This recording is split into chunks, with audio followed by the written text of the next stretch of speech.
What's going on, everyone? Welcome back to the channel. My name is Alan. This is Norse Arms. Today we're just going to be doing a quick review of the Talon grip tape on the SAR B6C. Been trying to get up here to get this done for a while for you guys, and just from having it at the studio, messing with it, having it up here, getting it ready, I can already tell you this makes a world of difference just adding this grip tape. As far as being slick, it's not as slick as it used to be. As far as keeping it on target, it is so much better than it was. Now, I am still having issues with my support hand as far as holding it, because I am still used to stuff like Glock 19s, Smith & Wessons, those kind of pistols where it doesn't necessarily have this ledge. So when it does recoil, I am having the issue of forcing it down. But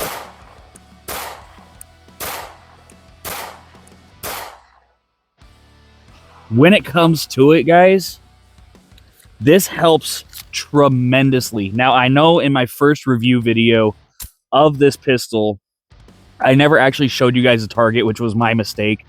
I will walk you down and show you this, and I'll kind of explain how my targets looked before having the grip tape, when I was constantly having to readjust my grip because of how slick the grips are on these. So let's go ahead and go take a look at this target real quick. I'll show you the difference, kind of explain it, and then we'll get into more shooting and see how this thing does and how it performs as my hands warm up, as the pistol warms up, and just see where it sits as far as if it's worth it to do this, or if it's going to be more worth it to actually go out and have it stippled professionally or buy your own kit to do it.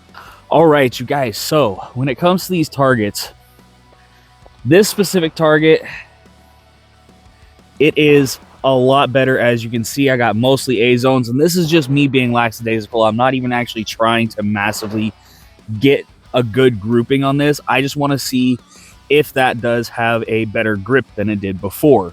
Now, when I first brought this handgun out, a lot of them were over here in the C zone, had a couple of D zone flyers. I had a decent grouping like right here in the high A zone, and I had one flyer over here in the right hand C zone. But as you can see, we have one flyer down here in the D zone. That was my first shot when I didn't have a full grip on it because I let it go a little too soon. That's user error, not the handgun. But when it comes to keeping it on target, this thing is doing tremendously better. I'm able to keep it in the A zone more.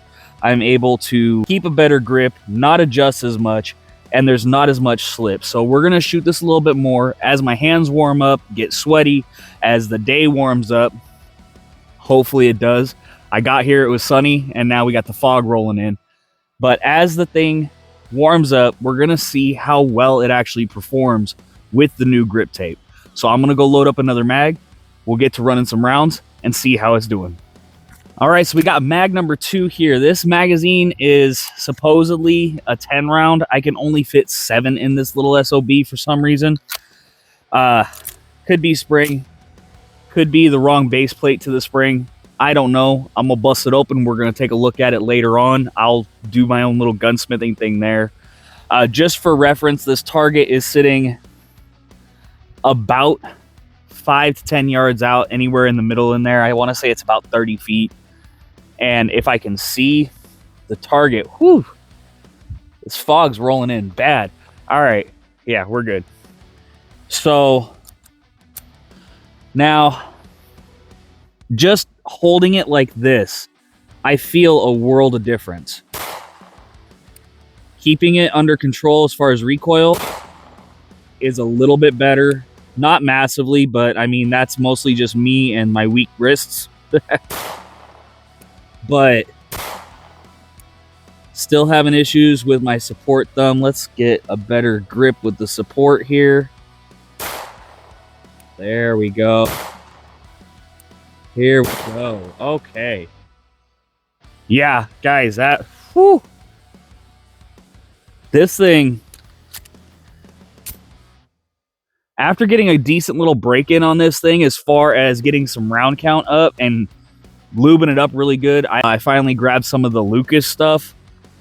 I haven't tried any others. This is the first time I've actually messed with like a gun grease, and so far, I'm liking how smooth it operates.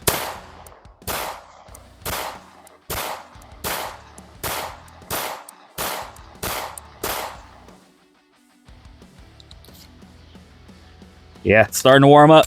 Let's go ahead and take another look at this target and see. From here, I'm seeing that I'm keeping a decent grouping. Little bit low, a little bit left. To be kind of expected for even this, for having a little bit of a height over bore and me not understanding these specific iron sights the best. And these iron sights could be slightly off. I haven't messed with them and I haven't actually zeroed it. It's still one of those fresh out the box. The only thing I've done was add the grip tape. So let's go ahead and go take a look at this target. All right, 2 more magazines down in this thing. And guys, that's not horrid. That's not horrid. Do I need to work on some of my fundamentals? Yes. But that, I will accept this. As far as being something defensive, this is good.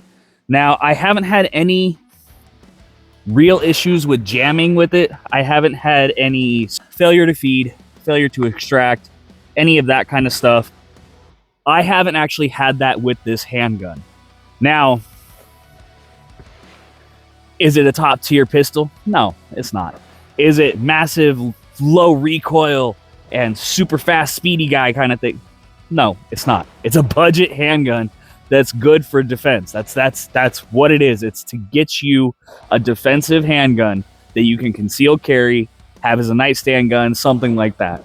I'm going to load up some more. We're going to shoot it some more, warm this sucker up, and we're going to see how well it does. Load it up here. This thing is smooth. I will give it that. For under 2 bennies, this thing actually is very smooth. All right, let's see.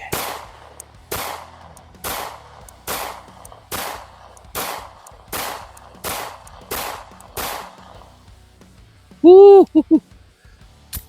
I don't know if the camera's going to pick this up, but you can kind of see the discoloration happening on here from the heat. It is getting warm. It's supposedly stainless, so stainless will change colors as the heat's up. I do know that from my headers turning purple and blue. But, dude,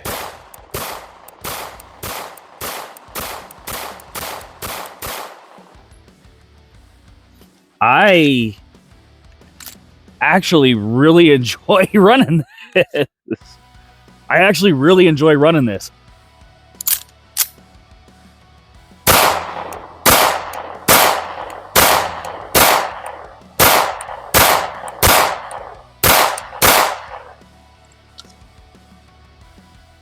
It's doing good, doing good. Not working on reloads right now, just worrying about staying on target.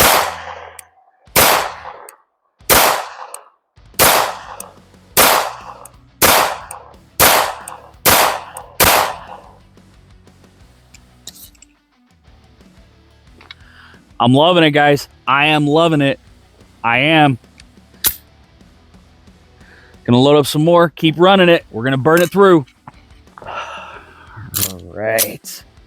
I am gonna punch a huge hole in the center of this freaking target by the time I'm done filming this.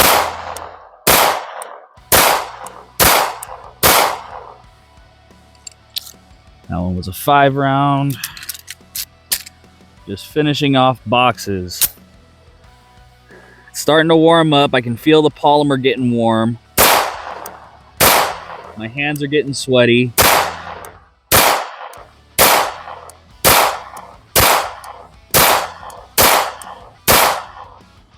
Whew. Whew. Yeah, if you're not careful, when you ride that ridge right there and you're got your thumb there, that slide gets hot. We are getting a little more discoloration on the stainless slide here. I'm not sure if the camera's picking it up, but it is starting to turn a really nice blue. The back end of the slide isn't getting warm at all. But this front portion, yeah, it's getting hot.